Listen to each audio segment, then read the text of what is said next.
Hey everybody, welcome to this week's Outdoors in the Heartland. This week we're doing a little bit of winter fishing. Bob is down south near Montgomery, Alabama at Ray Scott's Presidential Lake fishing for big Florida string bass. Now, the temperatures are in the 20s and 30s. That's cold for fishing down south. But me, on the other hand, I'm right here in the home state of Missouri fishing on some of this hard water right here. So we're going to see who has a better day. Bob fishing in a boat in Alabama, or me and my good friend Tommy Goodman here in Missouri fishing through holes in ice. So stay with us.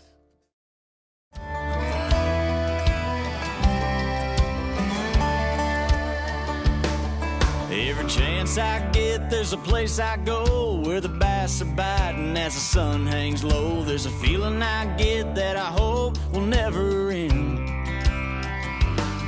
On a deep, clear lake or an Ozark stream, I kick back, relax, and I start to dream about what Mother Nature has waiting around the bend. Hey, Larry and Bob will take me there today. My gear's packed up and I just can't wait to get out on my way.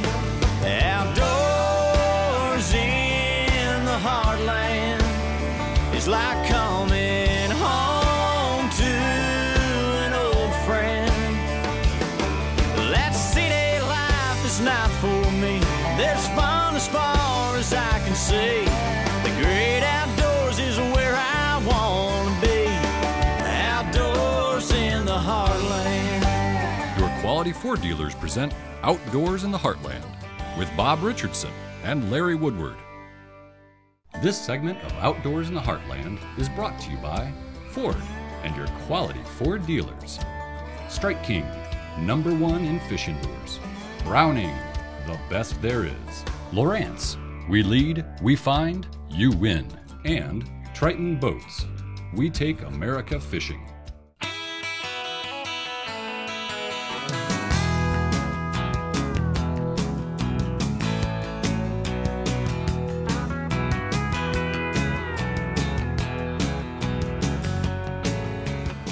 Want a jerkbait? Yep. Picked up, changed to kind of a sexy shiner. He's just a little guy. Right up on that ridge though. On top of it, yeah. It'd be, water might be warmer on top of that ridge. Right up on top of that ridge.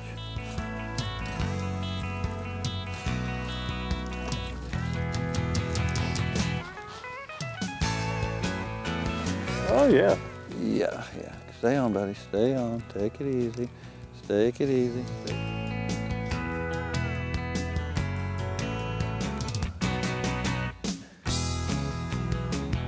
He's hooked. No wonder he's fighting a little hard. Come here, right on the top of his head. Come on. He can sit there and swim all kind of fire with that hook on top. Watch that bait. Watch them baits. Don't get that hook in you. Wow, that's a nice fish. Woohoo! Jim, this is like the 21st of January. 19 degrees out today this morning when we went to the deer blind. And look at that pretty fish. Look at the big old head. That's every bit of 5 pounds. Every bit of 5, and it'll probably be a 6-pounder in about 2 months from now. Yeah, that's a female for sure. That's a good little female. What a pretty fish. See you later. All right, buddy. You know, and I can see, knowing that we knew that fishing was going to be terrible conditions, was going to be tough, but I had to bring the old Triton down here. And, you know, anytime that I can spend a day in the deer blind in the morning and come meet Ray Scott and then fish with Jim on the President's Lake, that's any day like that's a good day. You catch a 5-pounder like that, this makes it even a little bit better. I just started bumping the bottom there, throwing one of the Strike King suspended jerk baits. And that wind's kind of blowed me up here a little bit, but you know, as you've seen, that fish was hooked up the top of the head. And what that tells you sometimes is, and Jim's, I think you'll agree, a fish eats for a couple reasons. One, it's a lot better when he's hungry, but a lot of times they'll hit it just because they're a predator. They want to kill and they invade their territory, so they're pretty territorial. And that fish did not have a hook inside the mouth. Check out oith.com or go to facebook.com/outdoorsinthe Outdoors in the Heartland. Every week there's going to be prizes, giveaways, and contests. This segment of Outdoors in the Heartland is brought to you by Ford and your quality Ford dealers, and Triton Boats. We take America fishing.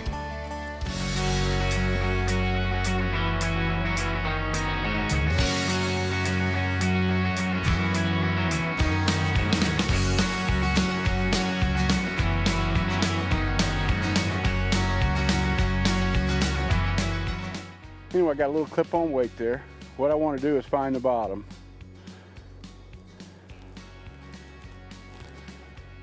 I'm going to reel down to right there, and that's where I'm going to want my float. I want this about 6 inches off the bottom.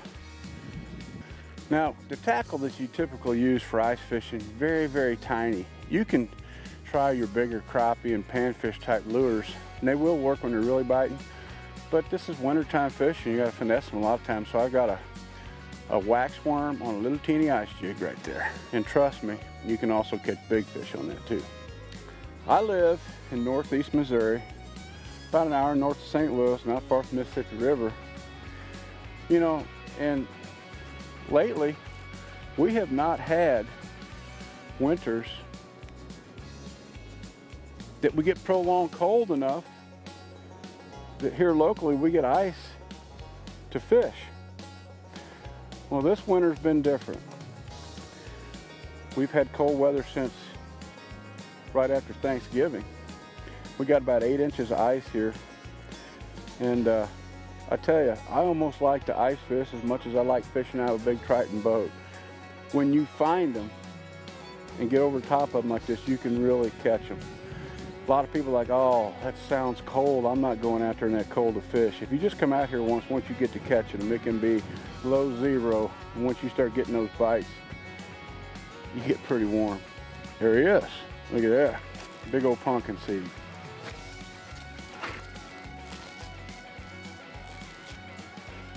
Hey, I'm using a cork, a float, a strike indicator, however you want to say it.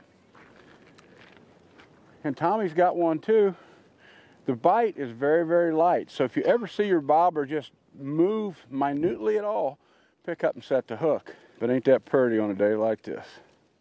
This segment of Outdoors in the Heartland is brought to you by Ford and your quality Ford dealers, and Strike King, #1 in fishing lures.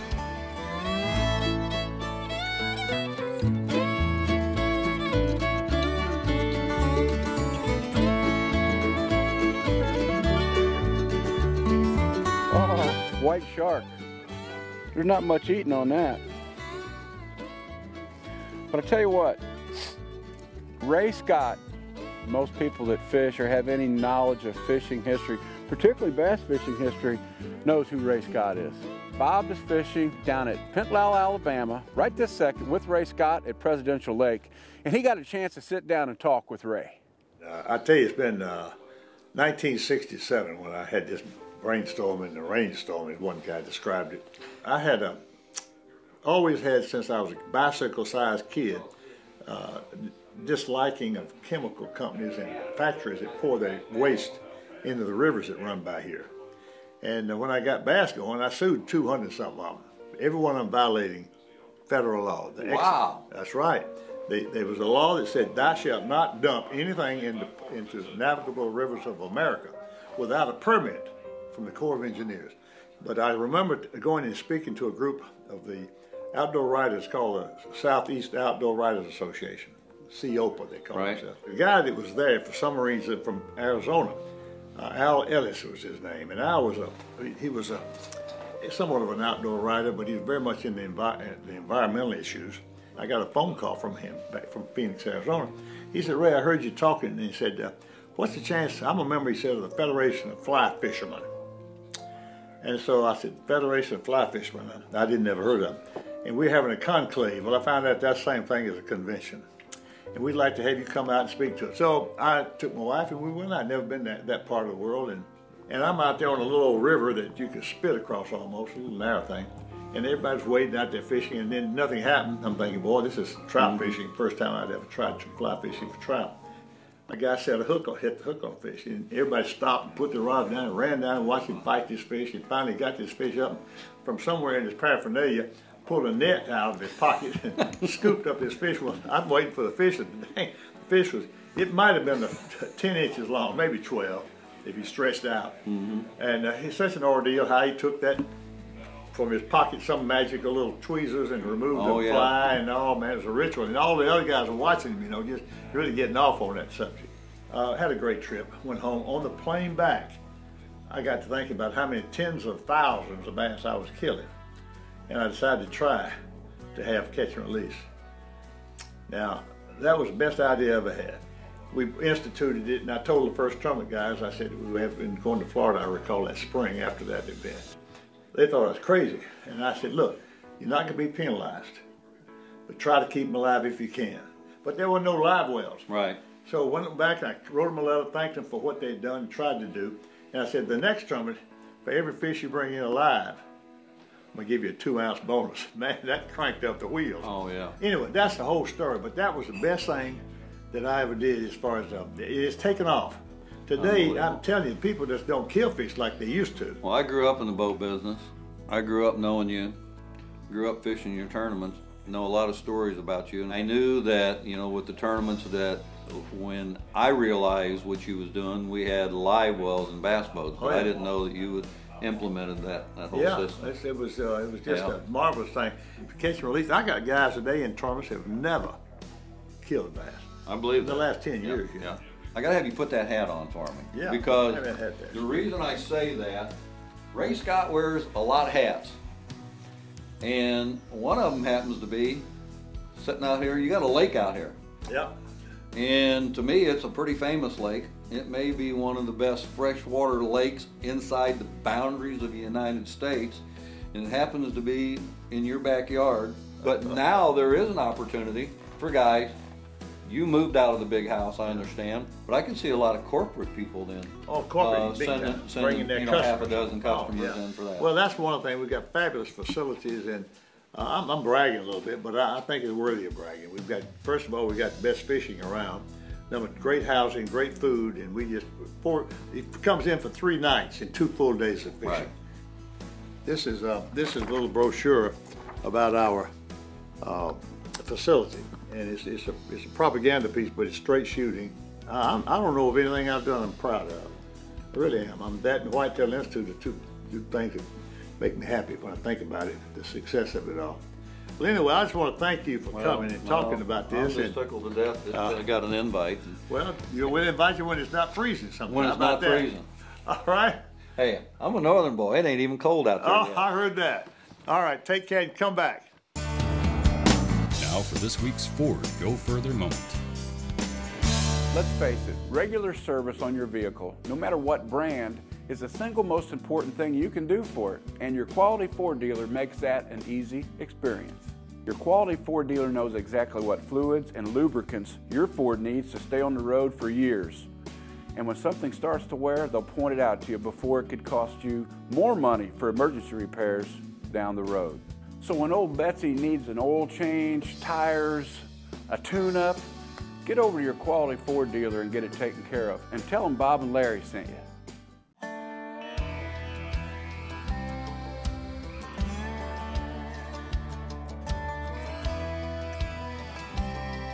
Outdoors in the Heartland has been brought to you by Ford and your St. Louis Ford dealers. Strike King, #1 in fishing lures. Triton Boats, we take America fishing. And Gilbreth's Taxidermy, the official taxidermist of Outdoors in the Heartland. Welcome back, folks. You know, as I told you a while ago, we was catching a few fish. The winds picked up, the sun's come out. We went in, had an opportunity to get a bite of lunch. And while we was in there, Jim turned on the fountains out here, which I didn't even know was on the lake, which is pretty cool. Which there's no doubt at times, I am certain with the aeration, Jim, probably attracts some fish. But you know, I sit here and look at this. This is Ray Scott's house. You know, I call that not a house, I call that a glorified mansion by any standards. But he's moved out of that and turned it into the lodging. And I had an opportunity a while ago pretty snazzy in there. It is. It's a fancy house. The main lodge there, the big house, is 6,000 square feet. And we have a great room that's got trophy animals mounted in it and bass. The dining area is right off of there. Over the boathouse, there's a real big room. It used to be the Secret Service loft.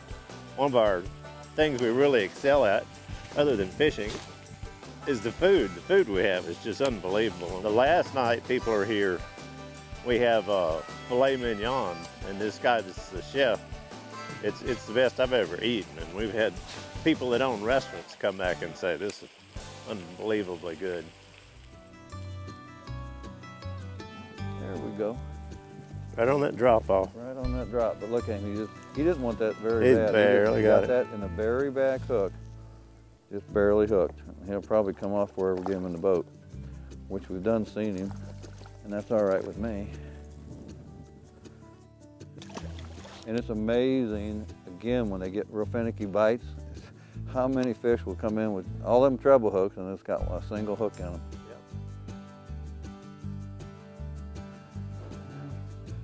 Got 11-foot drops off right here. I got that ridge up there.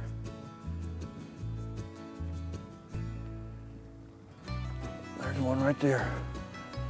I think it's a pretty good one. This is a good one. This is what we're looking for. Got a little head shaker. But he ain't got a whole bunch of hooks in him. Just make certain you don't put a whole bunch of hooks in you. I don't believe it. We're gonna open that mouth for him.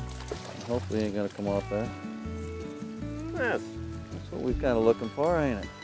3.5 pounder. Pretty little fish. I'm gonna put that girl back and somebody else can enjoy catching her next time. Hey, Bob's main purpose for being in Pentalala, Alabama was to be deer hunting. He just couldn't resist not bringing our big Triton down there and fishing in Ray Scott's Presidential Lake. Hey, if you'd like to have an unbelievable, luxurious, big bass fishing experience, make sure you get a hold of Ray and try that lake out. Now, we're headed back north to Missouri to some really cool conditions where we're not catching fish and trying to keep them alive to release, because we're taking them to the grease. See, that right there is a bite. There he is. See, just so subtle. Oh, that cork just shook a little bit. And those jigs are really sharp and just basically just raise up on it. There they are. Like I said, so many of you are sitting home this time of year waiting for spring to go fishing. When you get some ice like this, get out here and enjoy it. Or a lot of people make annual trips, let's say, to the north just for ice fishing. And our good friends at Canoe Canada Outfitters and Mike Lang at Wilderness Lodge in Minnesota offer wintertime accommodations and access to some great ice fishing. So if you don't have ice, you're craving ice, head north, my friends. Here's what we're using for bait. We're taking these little jigs and tipping them with waxworms, mealworms. You can get these at most good bait shops will have these. There we go.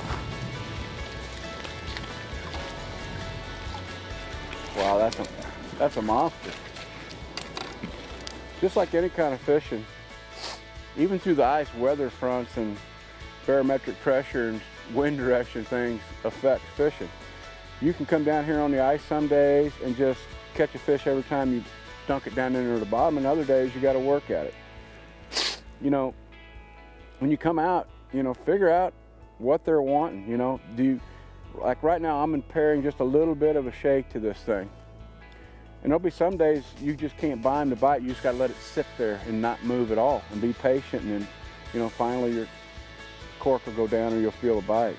And then other days, you know, you got to really pop it and keep jigging it, and that'll entice them into biting. So it changes from day to day. Here he is.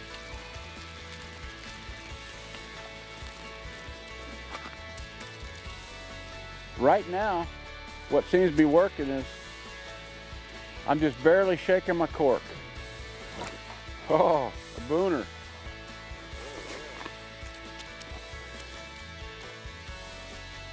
Well, they're definitely getting more aggressive because the last two I've caught, instead of in the lips, the thing's halfway down their throats. They're starting to get up there a little bit, but they're, you know, not real long, but they're fat. Well, now that we have our ice fishing juices flowing, we're gonna relocate to another little pond up here through the woods and see if we can't catch some bigger bluegill and maybe some big bass.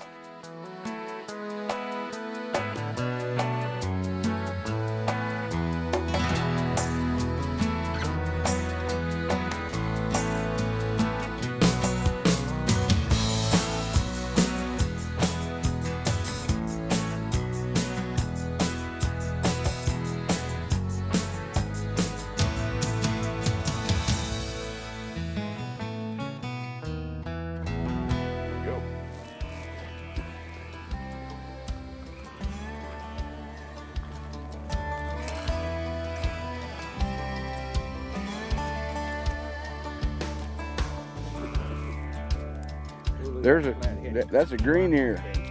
New species right there. Green eared sunfish. Oh my God.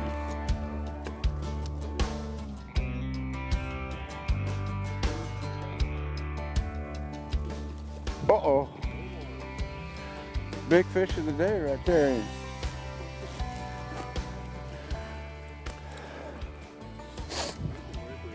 Well, as you can see, I've had a lot better day fishing than Bob has down in Alabama. And a lot colder here. The water's a lot harder here, but we've had a great day catching bluegills up here. So hey, don't stay in the cabin all winter in the house. Get out and do a little ice fishing. We'll see you somewhere next week right here, outdoors in the Heartland.